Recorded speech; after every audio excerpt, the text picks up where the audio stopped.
하나님의 말씀 이제 함께 교독하겠습니다. 신약성경 요한일서 2장 12절로 17절 말씀까지 저하고 한 절씩 교독하고 17절 같이 읽겠습니다. 자녀들아, 내가 너희에게 쓰는 것은 너희 죄가 그의 이름으로 말미암아 사함을 받았음이요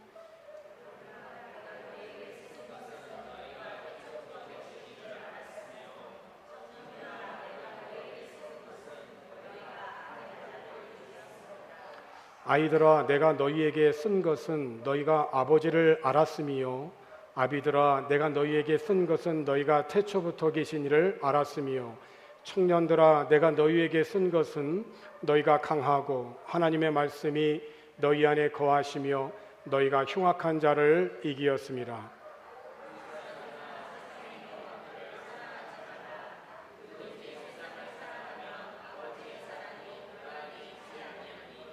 이는 세상에 있는 모든 것이 육신의 정욕과 안목의 정욕과 이생의 자랑이니 다 아버지께로부터 온 것이 아니요 세상으로부터 온 것이라. 이 세상도 그 정욕도 지나가되 오직 하나님의 뜻을 행하는 자는 영원히 거하느니라. 아멘. 요한 1서는 사도 요한이 성도들에게 보낸 편지입니다. 이 편지를 쓰게 될 때에는 그 동기와 배경이 있습니다.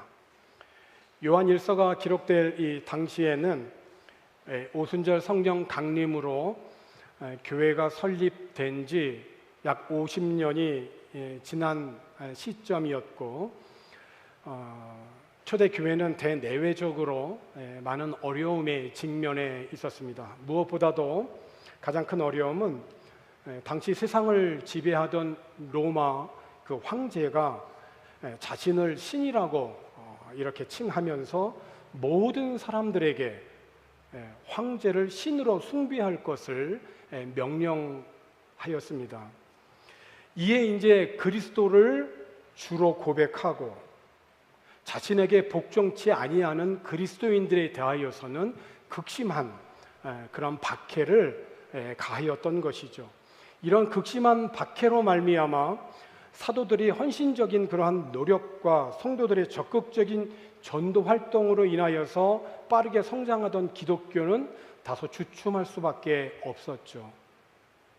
또 하나의 어려움은 신앙 공동체인 초대교회가 이단의 공격으로 진리를 왜곡해서 잘못 가르치려고 하는 이단의 사상이 교회 안에 들어오게 되어서 교회 안에는 내적으로도 심한 갈등을 겪게 되었다는 것이에요. 특별히 당시 교회는 영과 육을 분리하여 생각하는 그 이원론적인 사상에 근거한 이 세상의 철학의 영향을 받아서 예수 그리스도의 성육신을 부인하고 구원은 육체와 상관이 없으며 육체는 다만 악한 것이다라고 하는 그 이단의 심각한 도전에 직면하게 되었어요.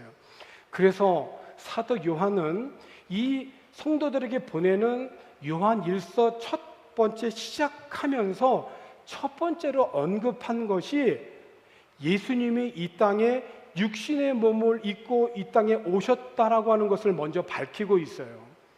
요한일서 1장 1절에 있는 말씀을 보게 되어지면 태초부터 있는 생명의 말씀에 관하여는, 그러니까 생명의 말씀이 있는데 이거는 태초부터 있었다는 거예요. 태초부터 있던 생명의 말씀에 관하여는 우리가 들은 바요 눈으로 본 바요 자세히 보고 우리의 손으로 만졌다. 그러니까 당시 이 요한 1서가 기록될 당시에는 주후 90년에서 100년 사이잖아요. 예수님이 이미 부활하신 지가 꽤 흘렀단 말입니다. 그러나 예수님의 생전을, 예수님의 실질적인 사역을 보았던 사람은 이제 다 세상에 없어요. 유일하게 남아있는 사람이 오늘 요한 1서를 기록한 사도 요한이에요. 사도 요한은 예수님과 함께 3년을 같이 동고동락을 했거든요. 예수님의 사역과 함께 하면서 많은 이적과 특별히 예수님의 말씀을 직접 들었던 자예요. 그래서 눈으로 우리가 직접 본 바요, 자세히 보고 우리의 손으로 만진 거예요. 뭐를? 생명의 말씀. 그 생명의 말씀, 태초부터 있던, 그 태초부터 있던 생명의 말씀이 곧 예수 그리스도이시죠. 그래서 사도 요한은 또 기록한 요한복음 1장 1절, 요한복음 1장 1절 첫 번째에 뭐라고 기록을 했냐면, 태초에 말씀이 계시니라. 이 말씀이 하나님과 함께 계셨으니 이 말씀은 곧 하나님이라. 이어지는 계속 말씀에서 1장 14절에 있는 말씀을 보게 되어지면, 말씀이 육신이 되었다는 거예요. 이 말씀이, 태초부터 있던 말씀, 이 생명의 말씀이 육신이 되어서 우리 가운데 거하심에 우리가 그의 영광을 보니 아버지의 독생자의 영광이요 은혜와 진리가 충만하더라. 그런데 이 말씀이 육신이 되어 우리 가운데 오셨음에도 불구하고 세월이 조금 지나면서 교회 안에는 잘못된, 예수님은 성육신하지 않으셨다, 예수님은 육신으로 오지 않으셨다, 이 성육신을 부인하는 사상이 교회 안에 들어오게 되었다는 거예요. 구원은 육체와 상관이 없고 육체는 다만 악한 것이다, 이렇게 생각해서 육체의 타락과 죄악에는 아랑곳하지 않는 도덕률 폐기론으로 기독교 윤리를 파괴하려는 그 심각한 이단의 사상에 초대교회는 직면하게 된 거예요. 이에 사도 요한은 이 이단 사상을 성도들에 보호하여 주고, 거짓 교사들의 위협과 위험으로부터 교회를 보호하고 그들에게 대항하기 위해서 이 요한일서를 기록을 한 거예요. 특별히 이 편지를 받고 있는 성도들을 세 분류로 나눴어요.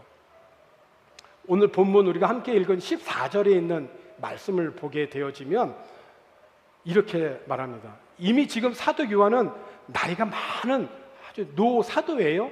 아이들아, 내가 너희에게 쓴 것은 너희가 아버지를 알았으며, 아비들아, 내가 너희에게 쓴 것은 너희가 태초부터 계신 이를 알았으며, 청년들아, 내가 너희에게 쓴 것은 너희가 강하고 하나님의 말씀이 너희 안에 거하시며 너희가 흉악한 자를 이기었다. 그러니까 사도 요한은 지금 이 편지를 받고 있는 그런 하나님의 자녀들을 아비들아, 청년들아, 아이들아 이렇게 나누고 있는 것을 우리가 볼 수가 있어요. 신앙이라고 하는 것은 그 안에 생명이 있기 때문에 계속 자라는 거예요. 한 아이가 가정에서 태어나면 그 아이에서 청년으로 성장을 하고, 그 청년의 그 상황에서 더 성숙한 그 아비로 계속해서 자라가죠. 아무리 귀엽고 이쁜 아이라 할지라도 평생을 그 아이로만 머문다고 생각해 보세요. 이거는 부모님이 아주 심각한 고민입니다. 아이의 신앙에서 청년의 신앙으로, 청년의 신앙에서 아비의 신앙으로 성장하고 성숙해야 돼요. 그래서 에베소서 4장 13절과 14절, 15절에 있는 말씀을 보게 되면 신앙은 자라가야 된다라고 하는 거예요. 어떻게 자라가야 되냐? 이렇게 말씀합니다. 우리가 다 하나님의 아들을 두 가지예요. 믿는 것, 그리고 아는 것.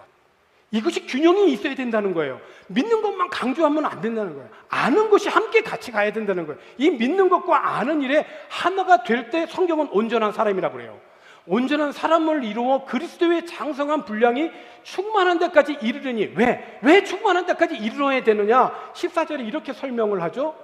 이는 우리가 이제부터 어린아이가 되지 아니하여, 어린아이는 어떻죠? 사람의 속임수, 간사한 유혹, 여기에 빠져 온갖 교훈의 풍조에 밀려 요동하지 않게 하려 함이라. 어린아이는 그렇게 되기 쉽다는 거예요. 그래서 15절에 오직 사랑 안에서 참된 것을 하여 범사에 그에게까지 어떻게 하라고 합니까? 자라야 된다는 거예요. 자라야 해요. 그러니까 성경이 말하는 온전한 사람이라고 하는 것은 그리스도를 믿는 것과 아는 것에 하나가 되어서 그리스도의 장성한 분량에 매일매일 자라가는 사람이에요. 왜 그래야 되죠? 아이의 신앙은 사람의 속임수와 간사한 유혹에 빠져 온갖 교훈의 풍조에 밀리기 쉽기 때문에. 그러니까 메시지 성경은 이렇게 기록을 했어요. 잘 한번 들어보십시다. 부디 우리 가운데에는 더 이상 어린아이로 남아있는 사람이 없어야 합니다. 세상 물정 모르는 순진한 사람이 되거나 아이처럼 사기꾼의 손쉬운 표적이 되어서는 안 됩니다. 하나님은 우리가 충분히 자라서 모든 면에서 그리스도처럼 온전한 진리를 알고 사랑으로 그 진리를 말하기를 바라십니다. 우리는 그리스도를 따라갑니다. 그분은 우리가 하는 모든 일의 근원이십니다. 그분은 우리가 서로 발맞춰 나아가게 하십니다. 그분의 숨과 피가 우리에게 흘러 영양을 공급하면 우리는 하나님 안에서 건강하게 자라고 사랑 안에서 강해질 것입니다. 그렇습니다. 아이 때는 정말 귀엽잖아요. 천진난만하잖아요. 그러나 여기에서 더 이상 자라지 아니하고 평생 아이처럼만 머물러 살 수는 없는 거예요.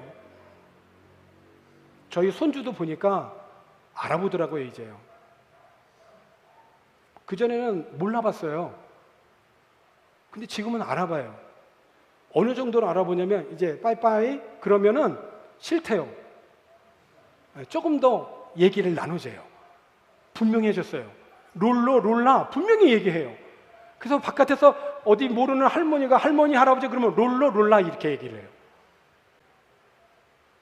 알아본단 말이에요. 잘 알아가는 거죠.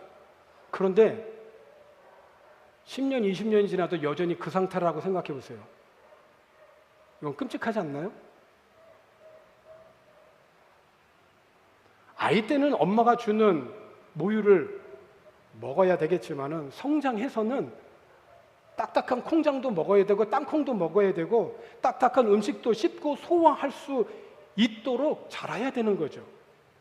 히브리서 기자는 그래서 그리스도 예수 안에서 자라가야 할 것을 강조하면서 이렇게 권면을 했습니다. 여러분이 귀 기울여 듣지 않는 나쁜 습관 때문에 여러분을 이해시키기가 어렵습니다. 지금쯤 여러분은 선생이 되어 있어야 마땅한데도 내가 보기에 여러분은 하나님에 관해 기본부터 다시 가르쳐 줄 사람이 필요한 것 같습니다. 오래전에 단단한 음식을 먹었어야 했건만 여러분은 아직도 아기처럼 젖을 빨아야 할 형편입니다. 젖은 하나님의 방식에 미숙한 초보자들이 먹는 것입니다. 성숙한 사람들은 단단한 음식을 먹습니다. 그들은 경험으로 옳고 그른 것을 분별할 줄 아는 사람들입니다. 그렇죠.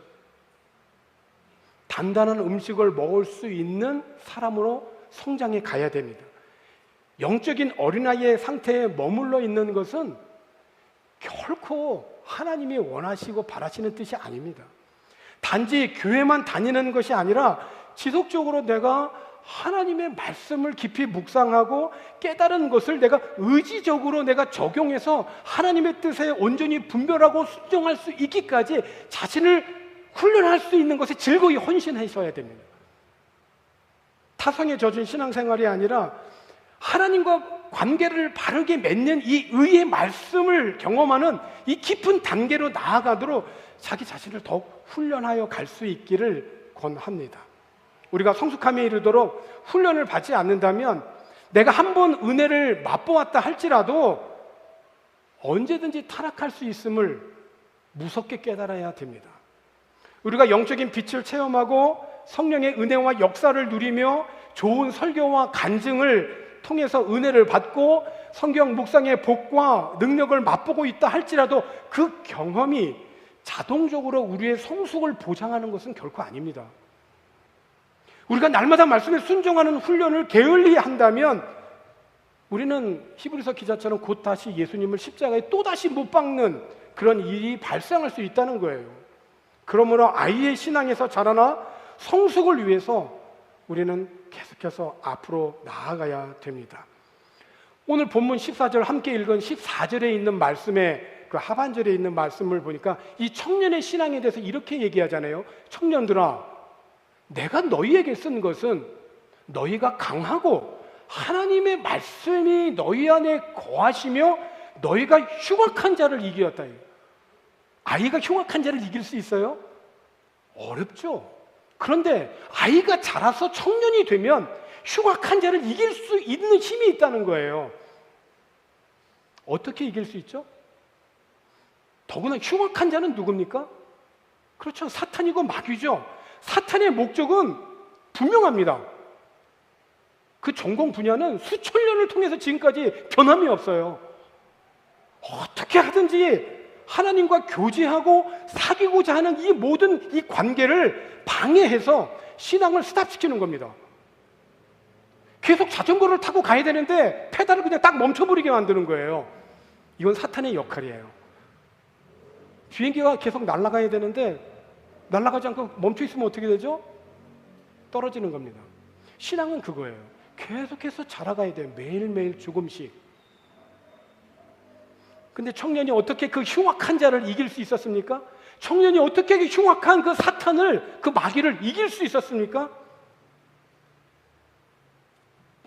하나님의 말씀이 너희 안에 거하심으로 이길 수 있었다, 이렇게 권면하잖아요. 그래서 시편 기자는 시편 119편 9절에 있는 말씀에서 청년이 무엇으로 그의 행실을 깨끗하게 하리이까? 주의 말씀만 지킬 따름이니이다. 이어지는 119편 11절에 있는 말씀에서도 보면 내가 주께 범죄하지 아니하려 하여 주의 말씀을 어디에 두었나고요? 내 마음에 두었다고요. 이게 정말로 중요해요. 내 마음에 두는 거예요. 그냥 이 성경이 그냥 책상이나 침대 머리맡에만 있으면 안 돼요. 가까이 있는 건 좋은데 그 말씀이 내 안에 있어야 돼요. 그것이 내 생명이 돼야 되는 거고, 예수님의 숨과 피가 우리가 안에 영양을 계속 공급할 때 우리가 건강하게 자라갈 수가 있는 거거든요. 시편 119편 105절에 있는 말씀에서 주의 말씀은 내 발의 등이요 내 길의 빛이니이다. 이번 태풍으로 인해서 여러분들도 다 겪으셨겠지만은 전기 없이 한 3일을 한번 지내보았습니다. 뭐 지역마다 조금씩 다르지만 이 교회 안에 있는 이 캄포쇼코는 3일 동안 전기가 없었어요. 좀 불편하던데요. 그러니까 몇 년 전, 5년 전, 10년 전에 3일 그러면 견딜만 한데요. 이제 많이 더 현대화되고 많이 더 도시화가 됐음에도 불구하고 3일을 전기를 공급을 안 하니까 옛날로 말하면 일주일, 2주일 전기 공급이 없는 것 같은 느낌이 들더라고요. 그러니까 전기를 대신할 수 있는 여러 가지 많은 도구들을 많이 이용하잖아요. 때가 되면 배터리가 다 방전이 돼요. 참 견디기 어려운 지난 2, 3일을 좀 보냈는데요. 그런데 우리 주님은 우리에게 영원히 꺼지지 않는 빛이시라니. 믿으면 우리 아멘 하십시다. 네. 우리의 가야 할 갈 길을 밝히 보여주시고 우리가 어느 길로 가야 할지를 인도해 주시는 내 발의 등이고 빛이 되신 분이 우리 하나님이십니다. 예, 출애굽기 33장 11절에 있는 말씀을 보면 사람이 자기의 친구와 이야기함 같이 여호와께서는 모세와 대면하여 말씀하시며 모세는 진으로 돌아오는데 여전히 회막 안에 남아있는 사람이 있었다는 거예요. 누구? 눈의 아들 젊은 수종자 여호수아는 회막을 떠나지 아니하니라. 여기 젊은 수종자라고 했는데 그 옛날 그 이전에 성경 보면 청년 여호수아 이렇게 되어 있어요. 청년 여호수아. 그러니까 모세는 이를 보고 진으로 돌아갔지만은 청년 여호수아는 모세를 보자 하고 그 모세가 간 그 이후에도 회막에 남아서 청년으로서의 그 귀한 신앙을 더 지켜간 걸 볼 수 있어요. 그러니까 청년 이 여호수아가 200만 명이나 넘는 그 많은 이스라엘 백성들을 그 광야 생활로 인도하고 그러고 나서 약속의 땅 앞에서 이제 모압 평지 안에서 하나님의 부름을 받지 않습니까? 그리고 그 모세 이후로 여호수아가 민족의 지도자가 되잖아요. 그 많은 그 이스라엘 백성들이 어떤 사람인지 여호수아는 너무 잘 알아요. 목이 굳죠? 완악하죠? 3일만 지나면 벌써 마음이 바뀌는 사람들이죠? 이 사람들을 도대체 어떻게 인도해 갈 거냐는 거예요. 그 청년 여호수아가 좌우로 치우치지 아니하고 바른 길로 가고 어디로 가든지 형통하고 그의 길이 평탄하고 강하고 담대할 수 있었던 이유는 여호수아 1장 7절로 9절에 있는 말씀에 기록이 되어 있죠. 여호수아 1장 7절서부터 9절까지인데 7절이 이렇습니다. 오직 강하고 극히 담대하여 나의 종 모세가 네게 명령한 그 율법을 다 지켜 행하고 우르나 좌루나 치우치지 말라. 그리하면 어디로 가든지 형통하리니. 8절, 이 율법책을 내 입에서 떠나지 말게 하며 주야로 그것을 묵상하여 그 안에 기록된 대로 다 지켜 행하라. 그리하면 내 길이 평탄하게 될 것이며 내가 형통하리라. 한 주일에 하나씩은 꼭 성경 한 구절을 우리가 암송하자고 하잖아요. 주보에 꼭 올리지 않습니까? 계속 반복해서 말씀드려 죄송하지만 저도 손주에게 맨날 보면 먼저 메모리 벌스부터 시킵니다. 그럼 박수도 받습니다. 제가 메모리 벌스 시키고 나면 박수도 받고요. 재미있던데요. 여러분들은 어떠신가요? 한 주일에 한 구절만큼은 하나님의 말씀을 꼭 암송하자. 우리 어린이 교회에서도 그렇고 청소년부에서도 그렇고 한 구절, 일주일에 한 구절은 꼭 마음에 새기자. 여기 그러잖아요. 이 율법책을 내 입에서 떠나지 말게 하며 주야로 그것을 묵상하여 그 안에 기록된 대로 다 지켜 행하라. 그리하면 내 길이 평탄하게 될 것이며 내가 형통하리라. 9절에 있는 말씀에서 내가 네게 명령한 것이 아니냐? 강하고 담대하라. 두려워하지 말며 놀라지 말라. 두려운 거예요. 여호수아는 지금 두려웠다니까요. 그러니까 두려워하지 말라고 하잖아요. 두려워하지 말며 놀라지 말라. 너무 놀랐거든요. 여호수아는 걱정이 앞서죠, 사실은. 그렇지만 하나님의 말씀을 주야로 묵상하고 그 말씀을 낭송하고 암송하고 그 말씀을 지켜 행하게 될 때 내 하나님 여호와가 너와 함께 하느니라. 그렇습니다. 하나님의 말씀이 내 안에 거할 때 우리는 흉악한 자 마귀 사탄을 이길 수가 있어요. 내 힘으로는 사탄을 이길 수가 없어요. 전공이라니까요. 그게 사탄은 이길 수가 없어요. 그 지혜를 감당할 수가 없어요. 그러나 하나님의 말씀이 내 안에 있을 때 그 말씀을 통하여 내가 사탄을 이길 수 있다는 거예요. 우리는 이 청년의 신앙에서도 머물러서는 안 됩니다. 청년의 신앙에서도 더 자라가야 돼요.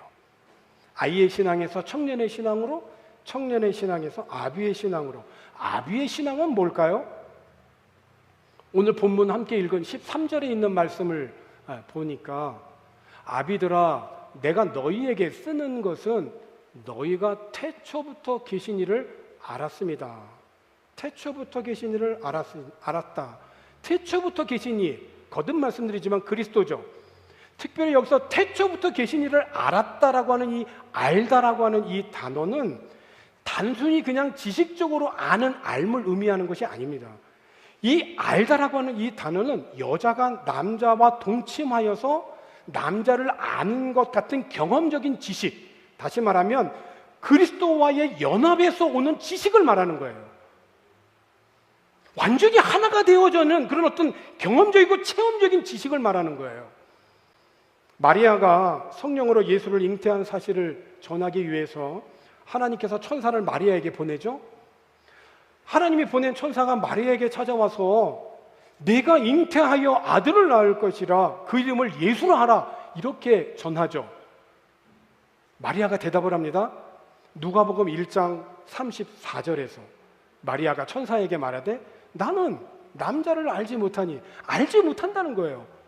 남자를 알지 못하니 남자와 동침한 적이 없는데 내가 어떻게 아이를 잉태할 수 있으니까 어찌 이 일이 있으리까 라고 대답을 하죠. 하지만 천사가 마리아에게 말합니다. 성령이 내게 임하시고 지극히 높으신 이의 능력이 너를 덮으시리니 이러므로 나실 바 거룩한 이는 하나님의 아들이라. 이 말씀을 듣고 마리아가 대답을 하죠. 하나님의 모든 말씀은 능하지 못하심이 없느니라. 아멘이시죠? 이로 인해서 마리아는 경험적으로 하나님을 알아갑니다. 또한 오늘 본문에 있는 앞에 요한 1서 2장 3절에 있는 말씀을 보게 되면 우리가 그의 계명을 지키면 이로써 우리가 그를 아는 줄로 알 것이요. 계명을 지키면 이로써 우리가 그를 안다라고 했어요. 여기가 우리가 좀 주목해야 될 것은 계명을 지킴으로 주님을 알아가는 것이 아니라 그리스도로 말미암아 하나님을 알게 되고 나서 그 교제와 사귐 속에서 우러나오는 사랑으로 말미암아 계명을 지키게 된다는 거예요. 우리가 진실로 하나님을 사랑함으로 그 계명을 지킬 때 그 계명의 행함 속에 하나님의 은혜와 사랑을 더 깊이 깨닫게 된다는 거예요. 계명을 그래서 지킨다는 것은 하나님을 알게 된 어떤 원인이 아니라 하나님을 내가 알고 있다는 증거라는 거죠. 사랑하는 성도 여러분, 하나님의 자녀는 다 부르심을 받았어요. 저와 여러분이 오늘 이 날을 기억하고 주일에 하나님을 예배해야 하는 것을 우리가 알므로 하나님을 경배하고 찬양하기 위해서 나온 이 사실은 하나님이 우리를 다 불러주셨어요. 예수님께서도 제자들을 부르셨잖아요. 밤새 철야 기도하시고 제자들을 불렀어요. 왜 부르셨죠? 함께 있게 하시려고, 귀신을 제어할 능력을 주시려고, 그들을 함께 보내사 전도하게 하시려고 제자들을 부르셨어요. 함께 있게 하기 위해서, 어디에 있든지 함께 하기 위해서. 오늘 거룩한 주일날 주님이 기뻐하시는 예배의 자리에 함께 부르시기 위해서 하나님께서 저와 여러분을 자녀 삼아 주셨어요. 하나님의 자녀는 아이의 신앙에서 청년의 신앙으로, 그리고 청년의 신앙에서 아비의 신앙으로 자라가야 되는 거예요. 공통적인 것은 예수 그리스도의 이름으로 말미암아 우리의 모든 죄를 용서함을 받고, 그리고 하나님을 알아가고 그분의 말씀 안에 거하는 삶을 살아가는 이 신앙의 성장과 성숙을 이루어가는 이 신앙의 진급, 이것이 오늘 우리들에게 필요하다는 거죠. 오늘 우리 진급 예배가 오늘 우리가 드리는 예배인데, 여느 때와 달리 올해는 우리 어린이부에서 우리 청소년부로 이경호 형제가 한 명 진급을 해요. 어린이부에서는 6학년이었는데 이제 청소년부에 올라오면 1학년, 제일 막내가 되죠. 하나님의 은혜로 6년 동안 잘 자랐어요. 신앙생활을 했어요. 이제 청소년부에 올라와서 또 우리 청소년부와 함께 같이 신앙생활을 할 수 있도록 오늘 우리들이 함께 축복해주고 격려해주고 신앙 안에서 자라가고, 그 일을 보면서 우리들도 신앙 안에서 아비의 신앙으로 더 성숙해가는, 그래서 신앙을 바르게 해석하고 모든 삶에 직면된 상황에서 하나님 앞에 바른 믿음의 모습으로 세워가는, 그래서 이번 한 주간 우리 주님께서 여러분들의 이름을 불러 가시고 또 정말 잘 싸웠다 격려해 주시는 그 주님의 음성을 들을 수 있는 그런 한 주간 되어지기를 주의 이름으로 권합니다. 하나님 아버지 감사합니다. 오늘 하나님의 자녀로 저희들을 부르시고 이제 아이의 신앙에서 청년의 신앙으로, 청년의 신앙에서 아비의 신앙으로 성장 성숙할 수 있도록 은혜를 베풀어 주시니 감사합니다. 교회를 단순히 다니는 것에 만족하여 있지 않게 하시고 계속해서 주님이 원하시는 믿음의 분량으로 계속해서 자라갈 수 있는 저희들의 신앙이 되도록 인도해 주셔서 삶의 우리가 모든 상황 속에서 오늘 신앙의 진급을 통하여 아무리 악한 세상 속에서라도 반드시 승리하는 삶으로 인도하는 그런 귀한 하나님의 자녀들 다 되도록 도와주옵소서. 감사를 드리고 예수님의 이름으로 기도하옵나이다. 아멘.